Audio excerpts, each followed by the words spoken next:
जय श्री राम। मंगल भवन अमंगल हारे, द्रबहु सुदशरथ अजर बिहारे। तापस नभ निज सखै निहारे, हर्षि मिले उठि भयो सुखारे। मित्र ही कही सब कथा सुनाई, जातु धान बोला सुख पाए। अब सांधे रिपु सुनहु नरेसा, जो तुम कीन मोर उपदेसा। पर हरि सोच रहु तुम सोई, बिनु औषध बिहादि विधि खोई। कुल समेत रिपु मूल बहाए, चौथे दिवस विलप में आई। तापस नपहि बहुत परे तोषी, चला महाकपटी अति रोषी। भानु प्रताप ही बाजी समेता, पहुँचाए सिछन माझ निकेता। न पहि नारी पहि शयन कराई, है गृह बांध सिबाजी बनाई। राजा के उपरोत ही हरि ले गयो बहोरी, ले राखिस गिरि मोह महू। माया करिमति भोरी, आपु बिरचि उपरोहित रूपा। पर उजाई तहि छेज अनूपा, जादव न पन बहे बिहाना। देखि भवन अति अचर जुमाना, मुनि महिमा मन महु अनुमानी। उठऊ गवई जहि जान न रानी, कानन गयऊ बाजी चढ़े तेहि। पुर नर नारी न जानहु केहि, गई जाम जुग भूपति आवा। घर घर उत्सव बाजी बधावा। उपरोत ही देख जब राजा, चकित बिलोक सुमेरि सोई काजा। जुग सम न बहि गए तिन बीती, कपटि मुनि पद रहमति लीनी। समय जानी उपरोहित आवा, न पहि मते सब कहि समझावा। नभ हर्षु पहचानि गुरु, ब्रह्म सिरहा नचे। बरे तुरत सत सहस बर, विप्र कुटुंब समेत। तपस्वी राजा अपने मित्र को देखकर प्रसन्न होकर सुखी हुआ। उसने मित्र को सब कथा सुनाई। तब राक्षस आनंदित होकर बोला, हे राजन सुनो, जब तुमने मेरे कहने के अनुसार काम कर लिया तो अब मैंने शत्रु को काबू में कर लिया है। तुम अब चिंता त्याग कर सो रहो। विधाता ने बिना ही दवा के रोग दूर कर दिया है। कुल सहित शत्रु को जड़ मूल से उखाड़ बहाकर चौथे दिन मैं तुमसे आ मिलूंगा। तपस्वी राजा को खूब दिलासा देकर वह मायावी अत्यंत क्रोधी राक्षस चला गया। फिर वह राजा के पुरोहित को उठाकर ले गया। माया से उसकी बुद्धि को भ्रम में डालकर उसने वह आप पुरोहित का रूप बनाकर उसकी सुंदर सेज पर जा लेटा। राजा सवेरा होने से पहले ही जागा और अपना घर देखकर सब उसने बड़ा ही आश्चर्य माना। मन में मुनि की महिमा का अनुमान करके वह धीरे से उठा, जिससे रानी जान ना पावे। फिर उसी घोड़े पर चढ़कर वन को चला गया। दोपहर बीत जाने पर राजा आया। घर घर उत्सव होने लगे। जब राजा ने पुरोहित को देखा, उसी कार्य का स्मरण करके वह आश्चर्य से देखने लगा। राजा को 3 दिन युग के समान बीते। उसकी बुद्धि कपटी मुनि के चरणों में लगी थी। निश्चित समय जानकर पुरोहित आया और राजा के साथ हुई गुप्त सलाह के अनुसार सब विचार उसे समझाकर कह दिए। संकेत के अनुसार गुरु को पहचान कर राजा प्रसन्न हुआ। भ्रमवश उसे चेत न रहा। उसने तुरंत 1 लाख उत्तम ब्राह्मणों को कुटुंब सहित निमंत्रण दे दिया। उपरोहित जीवनार बनाई, छरस चारि विधि जसि श्रुति गाई। माया मर्ते ही कीन रसोई, बिंजन महु गनि सकै न कोई। विविध मृगन कर आमिष राधा, तेहि मऊ विप्र मासु खल साधा।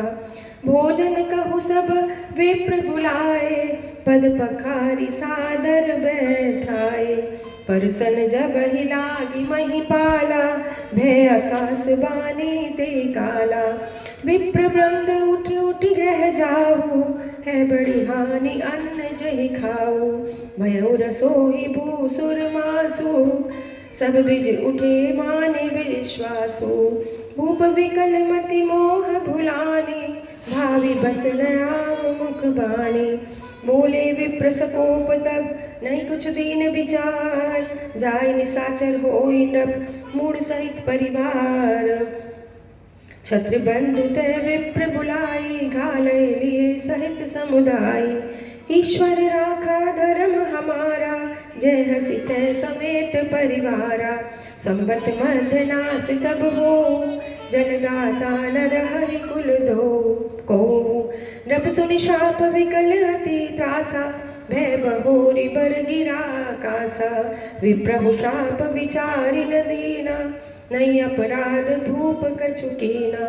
चकित विप्र सब सुनि नभ बानी, भूप गयउ जय भोजन खानी। तहन असन नहीं विप्र सुआरा, फिरऊ राउ मन सोच अपारा। सब प्रसंग महि सुरन सुनाई, रसित पर अवनी अकुलाई। भूपति भावि मिटई नहीं, यद्यपि न दूषण तोर। कीन्य अन्यथा होई नहीं, विप्र शाप अति घोर। पुरोहित ने 6 रस और 4 प्रकार के भोजन, जैसा कि वेदों में वर्णन है, बनाए। उसने मायामयी रसोई तैयार की और इतने व्यंजन बनाए जिन्हें कोई गिन भी नहीं सकता। अनेक प्रकार के पशुओं का मांस पकाया, ब्राह्मणों का मांस मिला दिया। सब ब्राह्मणों को भोजन के लिए बुलाया और चरण धोकर आदर सहित बिठाया। जो ही राजा परोसने लगा, उसी काल आकाशवाणी हुई, हे ब्राह्मणों, उठ उठ कर अपने घर जाओ, यह अन्न मत खाओ, इसके खाने में बड़ी हानि है। रसोई में ब्राह्मणों का मांस बना है। आकाशवाणी पर विश्वास करके सभी ब्राह्मण उठ खड़े हुए। राजा व्याकुल हो गया, होनहार वश उसके मुंह से एक बात भी न निकली। तब ब्राह्मण क्रोध सहित बोल उठे, इन्होंने कुछ भी विचार नहीं किया। अरे मूर्ख राजा, तू जाकर परिवार सहित राक्षस हो जा। हे नीच क्षत्रिय, तूने तो परिवार सहित ब्राह्मणों को बुलाकर उन्हें नष्ट करना चाहा। ईश्वर ने हमारी धर्म की रक्षा की, अब तू परिवार सहित नष्ट होगा।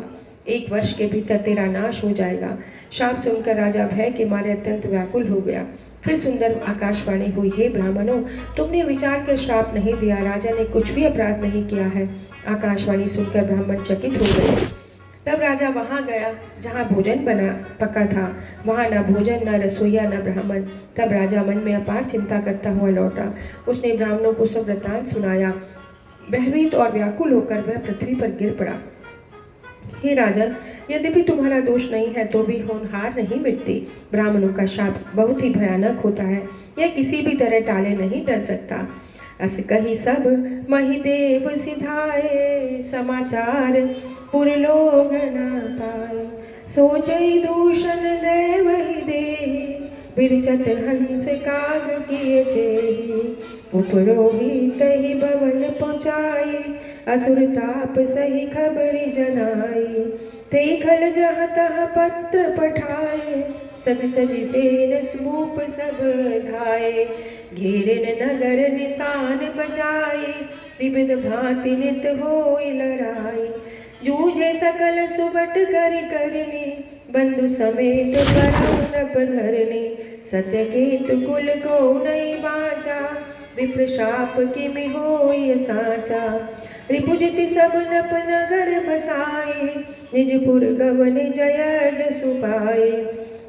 भरद्वाज सुन जाहि जब, होई विधाता बाम। दूरी मेरु सम जनक जम, ताहि व्याल समदाम। हाल पाई मुनि सुन सोई राजा, भयउ निशाचर सहित समाजा। 10 सिर ताहि 20 भुज दंडा, रावण नाम वीर बरी बंडा। भूप अनुज हरि मर्दन नामा, भयउ सुकुंभ करण बल धामा। सचिव जो रहा धर्म रुचि जासु, भयउ विमात्र बंधु लघु तासु। नाम विभीषण जे जग जाना, विष्णु भगत विज्ञान निधाना। रहे जय सुत सेवक नप केरे, भय निशाचर घोर गन्हेरे। आम रूप कल जिनस अनेका, कुटिल भयंकर विगत विवेका। कृपार हित हिंसक सब पापी, वरिनि न जाहि विश्व परितापी। उपजे यद्यपि पुलस्सित कुल, पावन अमल अनूप। तदपि महीसुर शाप बस, भय सकल अगरूप। ऐसा कहकर सब ब्राह्मण चले गए। यह समाचार पाया तो वे चिंता करने और विधाता को दोष देने लगे। जिसने हंस बनाते बनाते कौवा कर दिया, ऐसे पुण्यात्मा राजा को देवता बनाना चाहिए था, सो राक्षस बना दिया। पुरोहित को उसके घर पहुंचाकर कालकेतु ने तपस्वी को खबर दी। उस दुष्ट ने जहाँ तहाँ पत्र भेजे। राजा सेना सजाकर दौड़े और उन्होंने डंका बजाकर नगर को घेर लिया। नित्य प्रति अनेक प्रकार से लड़ाई होने लगी। सब योद्धा करने करके रण में जूझ मरे। राजा भी भाई सहित खेत रहा। सत्यकेतु के कुल में कोई नहीं बचा। ब्राह्मणों का शाप झूठा कैसे हो सकता था। शत्रु को जीतकर नगर को बसाकर सब राजा विजय और यश पाकर अपने अपने नगर को चले गए। याज्ञवल्क्य जी कहते हैं, भरद्वाज सुनो, विधाता जब जिसके विपरीत होते हैं तब जिसके लिए धूल सुमेरु पर्वत के समान, पिता यम के समान और रस्सी सांप के समान हो जाती है। हे मुनि, समय पाकर वही राजा परिवार सहित रावण बना।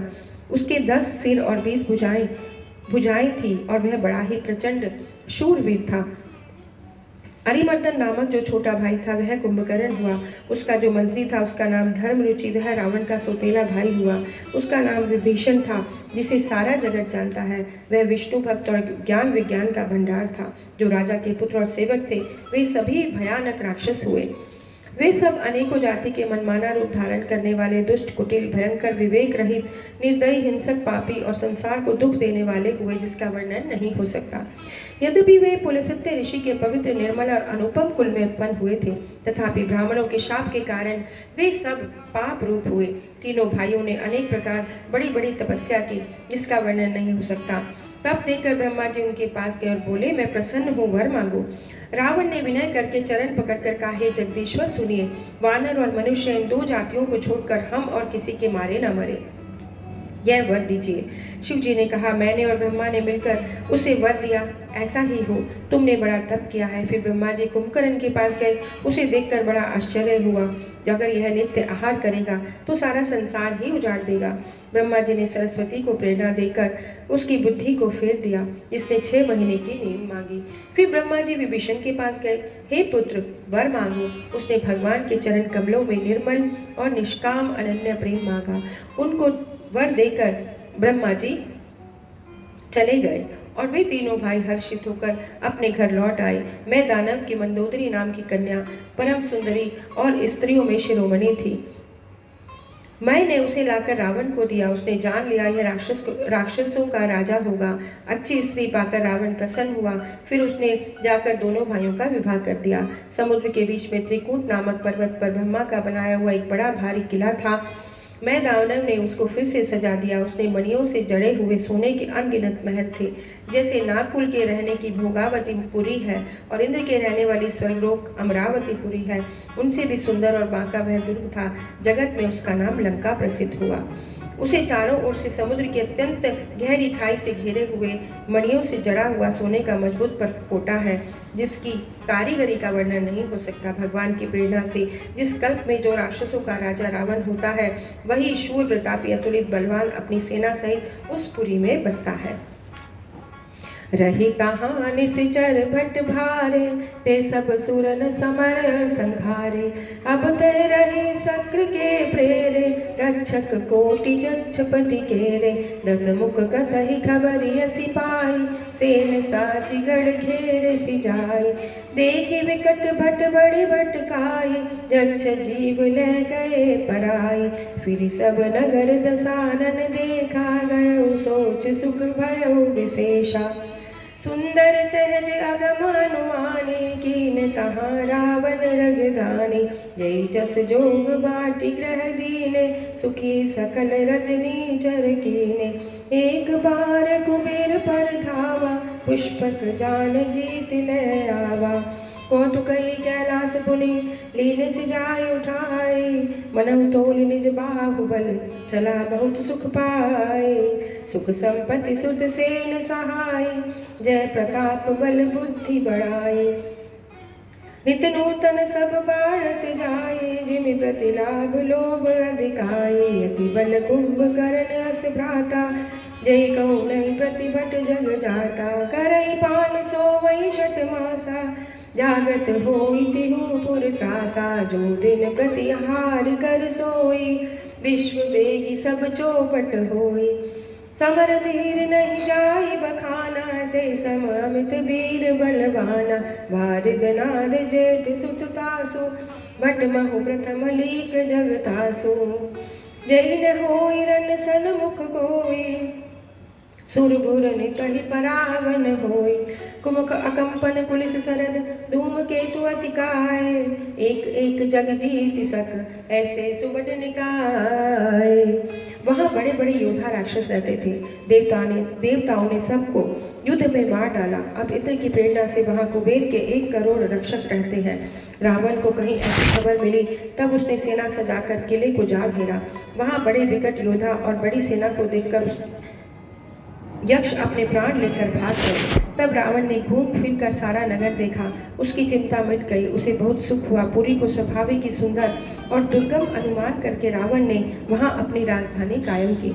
योग्यता के अनुसार घरों को बांटकर रावण ने सब राक्षसों को सुखी किया। एक बार वह कुबेर पर चढ़ दौड़ा और पुष्पक विमान को जीतकर ले आया। फिर उसने खिलवाड़ में कैलाश पर्वत को उठा लिया और मानो अपनी भुजाओं का बल तोड़कर बहुत सुख पाकर वह वहां से चला गया। सुख संपत्ति, पुत्र, सेना, सहायक, जय, प्रताप, बल, बुद्धि और बड़ाई, ये सब उसके नित्य नए बढ़ते जाते थे। जैसे प्रत्येक लाभ पर लोभ बढ़ता है।